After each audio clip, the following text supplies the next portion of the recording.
আগামী 2 সেপ্টেম্বর উদ্বোধন করা হবে ঢাকা এলিভেটেড এক্সপ্রেসওয়ের একাংশ। 28 সেপ্টেম্বর কর্ণফুলী নদীর তলদেশে চালু হচ্ছে বঙ্গবন্ধু টানেল। অক্টোবরের মাঝামাঝি চালু হচ্ছে আগারগাঁও থেকে মতিঝিল পর্যন্ত মেট্রো রেল। সেতু ভবনে এসব মেগা প্রকল্প চালুর দিনক্ষণ জানান সড়ক ও সেতু মন্ত্রী ওবায়দুল কাদের। জেমসন মাহবুবের প্রতিবেদন।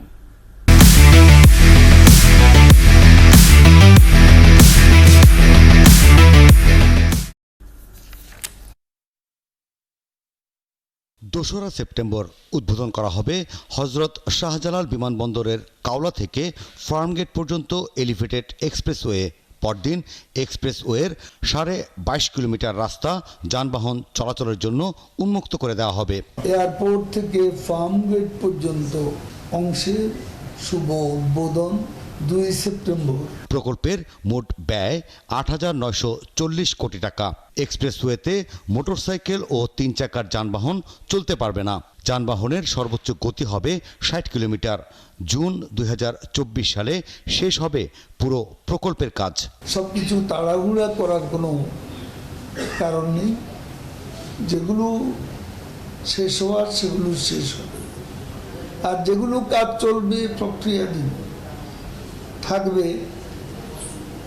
আমরা আজীবনই ক্ষমতায় থাকবো এমন তো কোনো কথা নেই।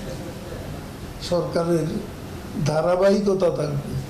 আমরা যা পারবে না, আমরা না থাকলে পরবর্তীরা তা করবে। মন্ত্রী জানান, কর্ণফুলী টানেল আগারগাঁও থেকে মতিঝিল পর্যন্ত মেট্রো রেলের উদ্বোধনের দিনক্ষণ।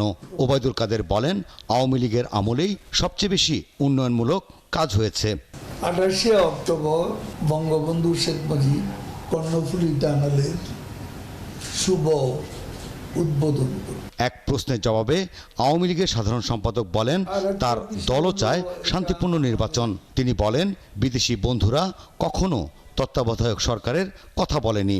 কেয়ারটেকারের প্রশ্ন, প্রধানমন্ত্রীর পদত্যাগ, সরকারের পদত্যাগ, এসব বিষয়ের অবতারণা এ যাবৎ কোনো বিদেশি বন্ধু, বিদেশি কোনো কংগ্রেসম্যান অথবা প্রতিনিধি এ যাবৎ করেন।